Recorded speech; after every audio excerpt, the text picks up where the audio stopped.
Hello friends, ఈ video సమర్పించే ఈ స్పెషల్ వీడియోకి స్వాగతం. సో ఈరోజు మహాశివరాత్రి. ఆ, మన ప్రేక్షకులందరికీ, మా ఛానల్ సబ్స్క్రైబర్స్, చూస్తున్న ట్రేడర్స్ అండ్ ఇన్వెస్టర్స్ అందరికీ కూడా మహాశివరాత్రి శుభాకాంక్షలతోటి ఈ రోజు ఒక స్పెషల్ వీడియో చేయటం జరిగింది. మనందరికీ తెలుసు, మార్కెట్ గత కొంతకాలంగా ఒక బిగ్ సెల్ ఆఫ్ కి లోన్ అవుతుంది అండ్ ఎక్కడా కూడా రెస్పైట్ అనేది మనకు కనపట్లేదు. ఫర్ ఎగ్జాంపుల్ నిఫ్టీ చూస్తే కనుక జనవరి ఫిబ్రవరిలోనే 24,226 నుంచి 22,200, ఆల్మోస్ట్ క్లోజ్ టు 8% ఆర్ 9% దాకా పడుతుంది చేసాం. అలానే ప్రతి సెక్టర్ కూడా వాటి వాటి ప్రభావం చూపించాయి నిఫ్టీలో. అండ్ నిఫ్టీలో లేని సెక్టర్ అండ్ స్టాక్స్ ఏవైతే ఉన్నాయో అవి చాలా క్రాక్ అయ్యాయి. అది చాలా మంది గమనించలేదు మన ట్రేడర్స్ కానీ ఇన్వెస్టర్స్ లో కానీ. సో ఈ రోజు మనం నిఫ్టీ రియాలిటీ గురించి మాట్లాడుకుందాం.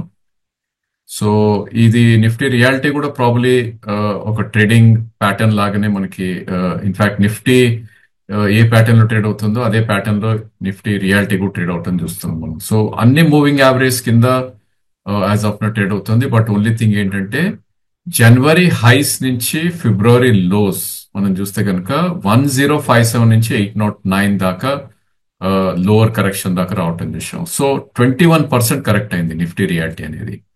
So thank God reality stocks ఏవి కూడా నిఫ్టీలో లేవు కాబట్టి నిఫ్టీ ఒక 10% లోనే సస్టైన్ అయింది ఫాల్ అని చెప్పుకోవచ్చు మనం. సో ఇంత నిఫ్టీ రియాలిటీ పడతా కారణం ఏంటి? సో మనకి టోటల్లీ డేటాను అనలైజ్ చేస్తే కనుక ప్రాబ్లీ జూన్ లో ఏదైతే మనం రిజల్ట్స్ చూసామో, I think last year 2024 June results రోజు 1157 నిఫ్టీ రియాలిటీ టాప్ అవుట్ అయిపోయింది. సో నిఫ్టీని దాంతో కంపేర్ చేస్తే కనుక ప్రాబ్లీ జూన్ లో అరౌండ్ 24,174 హై అవటం చూసాం. దాని తర్వాత సెప్టెంబర్ వచ్చేసరికి 26,227 దాకా వెళ్ళటం చూసాం. అంటే 10% నిఫ్టీ జూన్ హైస్ నుంచి పెరగటం చూసాం. వేరేస్ నిఫ్టీ రియాలిటీ మనం చూస్తే కనుక అప్పటి నుంచి కూడా ఒక వీకర్ జోన్ లో ఉంది అని చెప్పాలి. ఎందుకంటే 1157 ఏదైతే జూన్ లో అటైన్ అయిందో హయ్యర్, అండ్ అక్కడి నుంచి ఒక higher lows, I mean lower lows and lower highs formation జరుగుతుంది. సో ఎప్పుడు కూడా 1157 క్రాస్ అవ్వలేదు అప్పటి నుంచి లాస్ట్ 6-7 months లో. బట్ లాస్ట్ 2 months లో ఒక ఇంటెన్సివ్ ఫాల్ మనకి రావటం చేసాం. Maybe because of the economical changes or whatever reasons అని మనం చెప్పుకోవచ్చు. సో ఈ ఫాల్ అనేది ఎక్కడ అవుతుంది మళ్ళీ మనం వెళ్ళి చూస్తే కనుక ప్రాబ్లీ లాస్ట్ ఇయర్ జనవరి లో ఏదైతే ఉందో 13-month లో అని అనుకోవచ్చు. 773 దగ్గర ఒక మేజర్ సపోర్ట్ ఉంది. ఎందుకంటే మనకి ఆల్రెడీ మార్చ్ లో ఏదైతే ఉందో ప్రాబ్లీ అది కట్ అవుట్ అని చూసాం, which is 806, and next big support అనేది 773 దగ్గర ఉంటుంది. సో అక్కడైనా సపోర్ట్ తీసుకుంటుందా? మేబీ తీసుకునే ఛాన్స్ ఉంటుంది. జనరలీ ఇట్లాంటి కన్వర్జెన్స్ ఉన్నప్పుడు ఏమవుతుందంటే నిఫ్టీ ఎక్కువ పడకుండా అదర్ ఇండిసెస్ ఎక్కువ పడినప్పుడు ఏమవుతుందంటే అదర్ ఇండిసెస్ చాలా ఫాస్ట్ గా బాటమ్ అవుట్ అయిపోతాయి. సో అదే ఇక్కడ ప్లే జరుగుతుందని చూడవచ్చు. సో ఆల్ ఇన్ ఆల్ మనం చూస్తే కనుక అప్పర్ సైడ్ క్యాప్డ్ ఉంది 965 అయితే 200-day మూవింగ్ యావరేజ్ ఉందో, కరెంట్లీ 837 దగ్గర మనకి ట్రేడ్ అవుట్ అని చూస్తున్నాం నిఫ్టీ రియాలిటీ. అగైన్ మనం స్టాక్స్ లోకి వెళ్ళి చూస్తే కనుక ఏ కాంపోనెంట్స్ ఉన్నాయి రియాలిటీ. సో ఏ స్టాక్ ఈ ఇండిసెస్ ని ఎఫెక్ట్ చేస్తాయని చూస్తే కనుక there are lot of names like Brigade Enterprises కానీ, డిఎల్ఎఫ్ కానీ, గోద్రేజ్ ప్రాపర్టీస్, లోదా, మహాలైఫ్, Oberoi realty, Phoenix limited, Prestige, Raymond, Sobha. So వీటిలో pure play real estate stocks మనందరికి తెలిసినవే. ఎఫ్ఎండోలో ఉన్న నేమ్స్ కూడా మనం చూస్తే కనుక ఐ థింక్ ప్రధానంగా మనకి నోటికి వచ్చే ఫస్ట్ స్టాక్ ఏది అంటే కనుక డిఎల్ఎఫ్ అని చెప్పుకోవచ్చు. సో సిమిలర్ ప్యాటర్న్ డిఎల్ఎఫ్ లో కూడా చూసాం మనం. ఎక్కడైతే జూన్ లో 687 టాప్ అవుట్ అయిందో, 687 బాటమ్ అవుట్ అయిందో ఆ బాటమ్ బ్రీచ్ చేయటం చూసాం. అండ్ నెక్స్ట్ బిగ్ సపోర్ట్ అనేది దీనికి 625 దగ్గర ఉంది. సో సమ్వేర్ ఒక బాటమ్ ఫార్మేషన్ జరుగుతుందా డిఎల్ఎఫ్ లో ఐడియా ఇస్తుంది. ఎందుకంటే ఆల్రెడీ 967 నుంచి కరెక్ట్ అవుతూ 673 దాకా రావటం చూసాం. ఇన్ఫాక్ట్ ఈ మంత్ లో 650 కూడా రావటం చూసాం. సో 625 దగ్గర ఒక మేజర్ సపోర్ట్ ఉంటుంది. ఒకవేళ ఆ లెవెల్ వచ్చింది అంటే కనుక మేబీ పుల్ బ్యాక్ ర్యాలీలో 780 దాకా వెళ్ళే ఛాన్స్ ఉంది. సో ఎవరైనా ఇన్వెస్టర్స్ ఆర్ ట్రేడర్ 675 లో ఒకవేళ కొనగలితే కనుక 30 రూపీస్ స్టాప్ లాస్ ఉంటుంది, విచ్ ఇస్ అబౌట్ 595. అండ్ ఒకవేళ in case overall sentiment reverse అయ్యి రియాలిటీ పెరగటం మొదలెడితే డిఎల్ఎఫ్ 788 దాకా వెళ్ళే ఛాన్స్ ఉంది. సో 150 రూపీస్ అప్ సైడ్ ఉంది.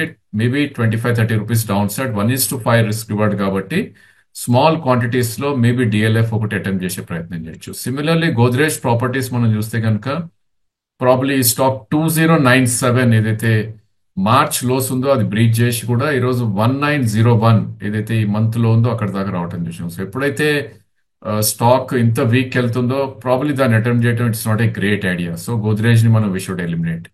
అదేవిధంగా లోదా చూసుకుంటే కనుక ప్రాబ్లీ డిఎల్ఎఫ్ కన్నా ఎక్కువ స్ట్రెంగ్త్ ఎగ్జిబిట్ చేస్తుంది స్టాక్. ఎందుకంటే లాస్ట్ ఇయర్ నవంబర్ లోనే మనకి 1043 ఒక బాటమ్ రావటం చూసాం. అండ్ ఆ బాటమ్ ని స్టిల్ రెస్పెక్ట్ చేస్తుంది. వేరాజ్ నిఫ్టీ ఇండెక్స్ నవంబర్ లోస్ బిలోకి వెళ్ళిపోవడం చూసాం. బట్ లోదాలో మాత్రం ఒక మంచి రెసిలియన్స్ కనపడుతుంది లోవర్ లెవెల్స్ లో. ఆఫ్ కోర్స్ 977 అనేది ఒక మేజర్ సపోర్ట్ ఉంటుంది లోదాలో. సో ఈ స్టాక్ కూడా లాంగ్ కి పికప్ చేసే ప్రయత్నం చేయాలి. ఎందుకంటే 1043 నుంచి ప్రాబ్లీ 977 అనేది డిమాండ్ జోన్ అంటాం. ఇన్ కేస్ మార్కెట్ రివర్స్ అయింది రియాలిటీ రంగంలో అనుకుంటే కనుక ఈ స్టాక్ చాలా ఫాస్ట్ గా 1440 దాకా కూడా వెళ్ళే ఛాన్స్ ఉంది. సో కొద్దిగా కరెక్షన్ కోసం వెయిట్ చేయడం it's a good idea. 1190 current market price ఉంది. సో అబౌట్ 100 రూపీస్ కిందకు వస్తే కనుక that should be the entry point. And probably అక్కడ నుంచి 70-80 రూపీస్ స్టాప్ లాస్ ఉంటుంది. అండ్ అదే విధంగా ఒక 350 పాయింట్స్ అంటే 1:3, 3.5 రిస్క్ రివార్డ్ అనేది ఉంటుంది. అండ్ నెక్స్ట్ స్టాక్ మనం చూస్తే కనుక ఒబ్రాయ్ రియాలిటీ. సో ఈ స్టాక్ కూడా చాలా వీక్ గా ట్రేడ్ అవుతున్న స్టాక్ నేమ్ ఇది కూడా. సో దీన్ని కూడా అవాయిడ్ చేయడం ఇట్స్ ఎ గుడ్ ఐడియా అని మా ఉద్దేశం. సో ఈ స్టాక్ ప్రాబ్లీ మనకి చార్టికల్లీ చూస్తే కనుక లాస్ట్ మంత్ 2325 నుంచి ఆల్మోస్ట్ 1583 దాకా రావటం చేసాం. ఒక మీనింగ్ఫుల్ సపోర్ట్ అనేది 1444 లో ఉంది.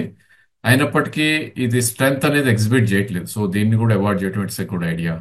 అండ్ లాస్ట్ స్టాక్ మనం చూడాల్సింది శోభా. ఆఫ్ కోర్స్ ఇది ఎఫ్ఎండో లో లేకపోయినా కూడా ఐ థింక్ క్యాష్ లో కొనదగ్గ స్టాక్ ఇది. సో ఈ స్టాక్ మనం చూస్తే కనుక ఆల్రెడీ 1128 ఏదైతే మార్చ్ లోస్ ఉందో లాస్ట్ ఇయర్ మార్చ్ లోస్ అది బ్రీచ్ అవటం చూసాం. సో దీనిలో మీనింగ్ఫుల్ సపోర్ట్ అనేది 922 దగ్గరే ఉంది కాబట్టి చాలా దూరం ఉంది ఈ స్టాక్ కూడా.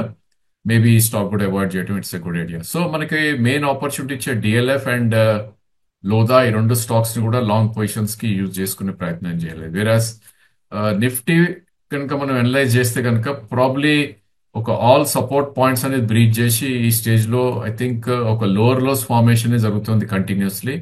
అండ్ ఒకవేళ పుల్ బ్యాక్ వచ్చినా కూడా 23,084 ఏదైతే ఉందో అది ఒక కీ రెసిస్టెన్స్ గా ఉంటుంది. సో మేబీ 23,084 క్రాస్ అయినప్పుడు ప్రాబ్లీ రియాలిటీ సెక్టర్ అనేది రివర్స్ అయ్యే ఛాన్సెస్ ఉంది. కాబట్టి I think one should definitely focus on reality. ఎందుకంటే ఎక్కడైతే ఎక్కువ స్పీడ్ గా పడిందో బౌన్సెస్ కూడా ప్రాబ్లీ అదే సెక్టర్ ఆర్ అదే నేమ్స్ లోనే ఎక్కువ ఫాస్ట్ బౌన్సెస్ కూడా ఉంటాయి. కాబట్టి డెఫినెట్లీ 2 స్టాక్స్ వ్యూలో పెట్టుకుని రియాలిటీ సెక్టర్ ని వన్ షుడ్ ఫోకస్ అని మా ఉద్దేశం. So that's all for today and thank you for watching the video.